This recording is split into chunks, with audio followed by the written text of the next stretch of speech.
The evening is winding down. You're finally on the couch. The world outside is fading, and then it starts. That rhythmic, insistent sensation on your hand or wrist. Your dog isn't just nudging you for a scratch. They are licking you with a focused, almost clinical intensity. Most of us laugh it off, calling them dog kisses, or assuming they just like the salt on our skin after a long day. We treat it as a quirky, slightly messy habit, a simple display of needy affection. But that is a surface-level illusion. If your dog licks you constantly, they aren't just being sweet, and they certainly aren't looking for a snack. They are performing what psychologists call a frantic biological audit. You see, for a dog, your skin isn't just a surface, it's a data-rich landscape. Their tongue is a high-tech sensory organ that doesn't just taste flavors, it reads your internal chemistry. While you're staring at a screen, your dog is listening to the invisible signals your body is screaming through your pores. They are bypassing your words and your forced smiles to get to the raw truth of your nervous system. But here's where it gets deeper. This isn't just curiosity. In the wild, checking the leader's chemistry was a matter of survival for the entire pack.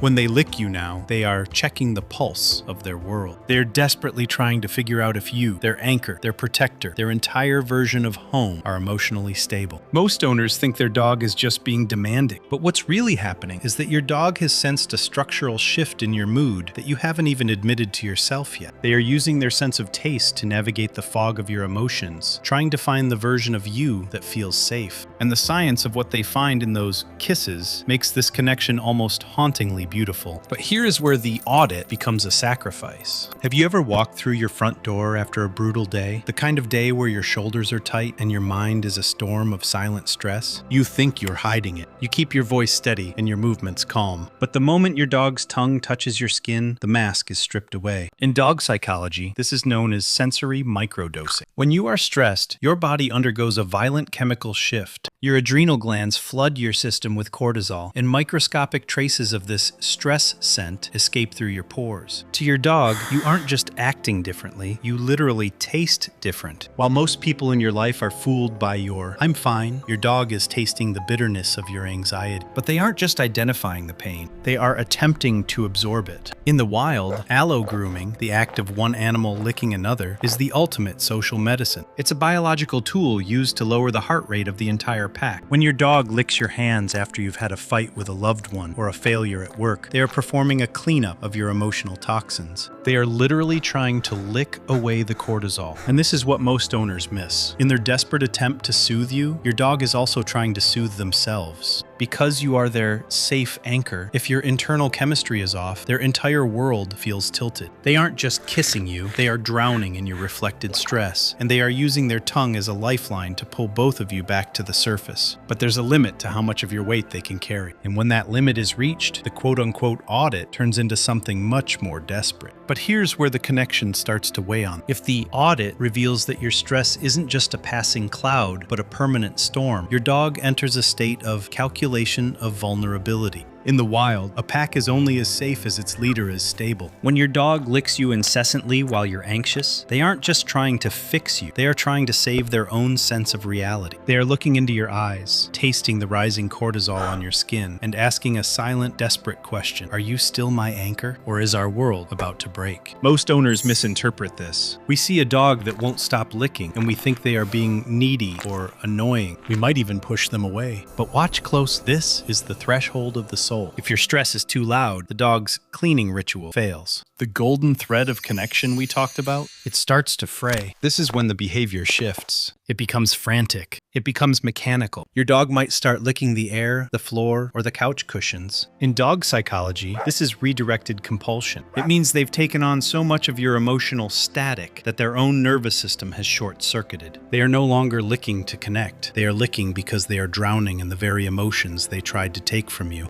And this is the warning most people miss. A dog that licks too much isn't just loving, they are overwhelmed. They have stopped being a companion and have become a biological lightning rod for your pain. But there is a way to stop the storm, and it starts with a single conscious breath. This is the moment where the golden thread of your connection begins to fray. When the biological audit reveals a storm that won't pass, your dog's natural instinct to clean your stress can backfire. In dog psychology, if their rhythmic licking doesn't lower your heart rate, they don't just give up.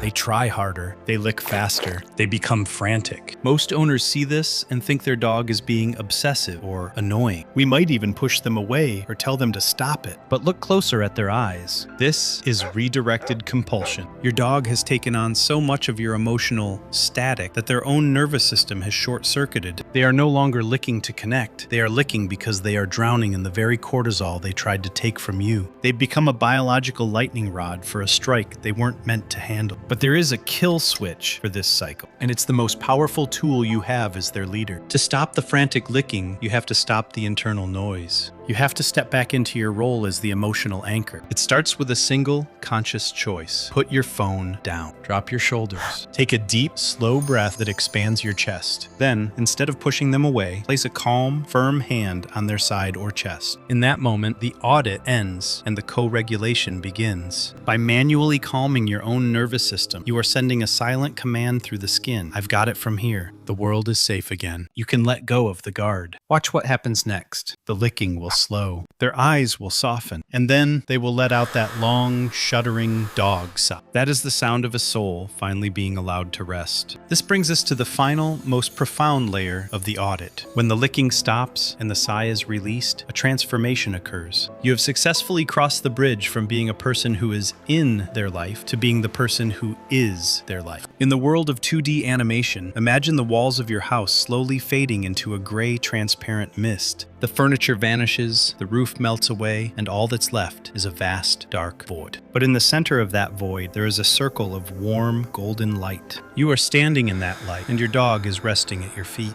To them, home isn't an address or a mortgage. Home is that circle of light. Home is you. Most people think of their dogs as pets, creatures we provide for. We give them food, walks, and a bed. But the biological truth is that when your dog licks you, they are trying to provide for you. They are trying to be your mirror, your healer, and your emotional regulator. They don't lick you because you are salty. They lick you because you are their entire version of peace in a world that is often too loud and too fast. This was never just about a habit. This is a relationship. And the next time you feel that wet nose against your skin, don't just see a kiss. See a soul that has decided that safety isn't a hidden den or a quiet forest. Safety is a person. Safety is the way you breathe. Safety is the fact that no matter how hard your day was, you are the only place in the universe where they feel truly whole.